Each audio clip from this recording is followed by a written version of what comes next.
George Washington Bridge is a suspension bridge spanning the Hudson River, connecting the Washington Heights neighborhood to Fort Lee, New Jersey. The bridge has an upper level with 4 lanes in each direction and a lower level with 3 lanes in each direction, for a total of 14 lanes of travel. The bridge was dedicated on October 24, 1931, and opened to traffic the following day. Initially named the Hudson River Bridge, the bridge is named in honor of George Washington.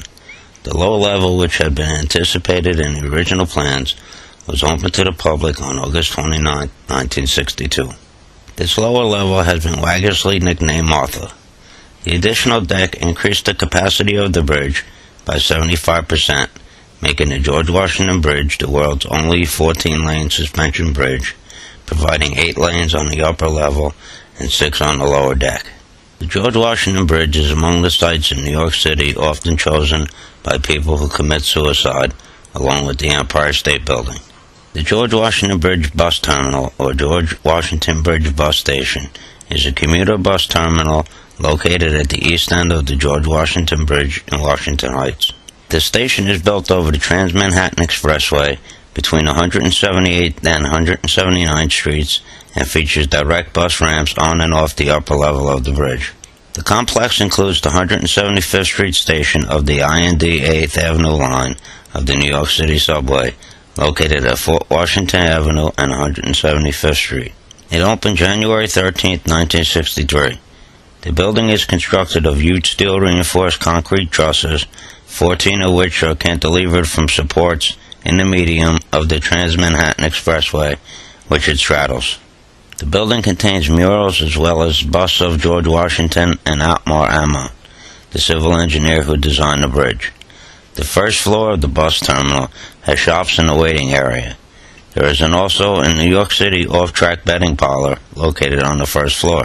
The bus station is owned and operated by the Port Authority of New York and New Jersey. According to the Port Authority's website, on a typical weekday, approximately 17,000 passengers on about 950 buses use the bus station. In 2007, the bus station handled approximately 5 million passengers on about 300,000 buses. The Little Red Lighthouse, officially Jeffrey's Hook Light, is a small lighthouse on the Hudson River in New York City. It was made famous by the 1942 children's book, The Little Red Lighthouse and the Great Gray Bridge, by Hildegard Swift and Lynn Ward. A lighthouse was first established here in 1889. The current structure was built as the North Hook Beacon at Sandy Hook, New Jersey, where it stood until 1917. It was reconstructed here in 1921 as part of a project to improve Hudson River's navigational aids and was in operation until 1947. The proposed dismantling of the lighthouse in 1951 resulted in a public outcry largely from fans of Swift's book, leading to the preservation of the lighthouse by the City of New York Parks and Recreation. The lighthouse is now a New York City landmark and was relit by the city in 2002.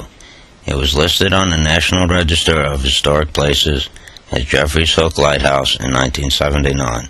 The Church of the Intercession is a congregation of the Episcopal Church in Washington Heights. It was formerly part of the parish of Trinity Church and until 1976 was known as the Chapel of the Intercession. The diverse congregation has been active in community development and outreach in the neighborhood. The church is located at the intersection of Broadway and 155th Street. The church stands on the border of Washington Heights and Harlem at the northern limit of formerly exclusive Harlem neighborhood known as Sugar Hill.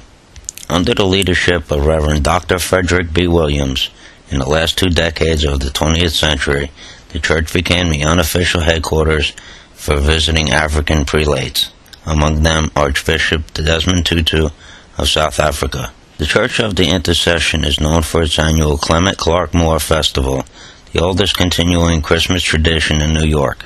It takes place on the last Sunday in Advent.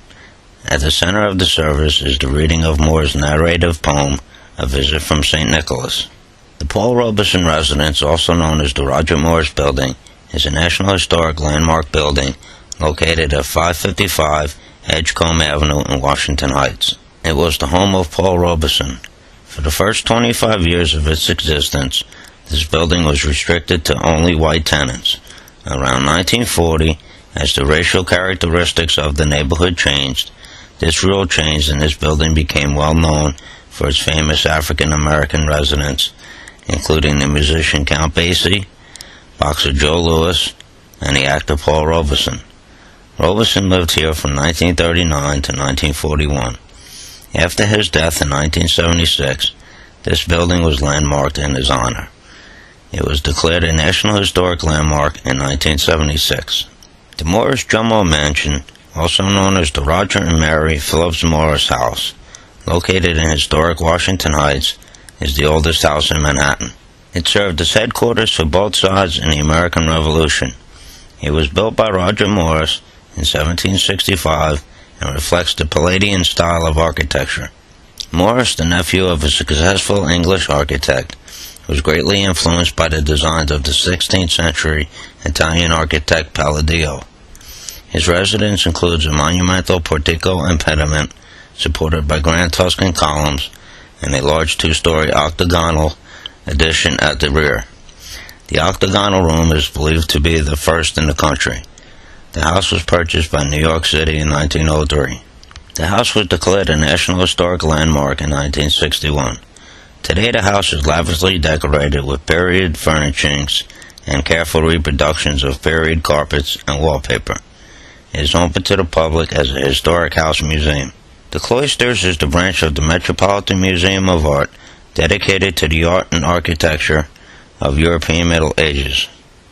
The Cloisters collection contains approximately 5,000 European medieval works of art, with a particular emphasis on pieces dated from the 12th through the 15th centuries. The building housing the collection is itself a work of medieval art. It is a composite structure incorporating elements from 5 medieval French cloisters.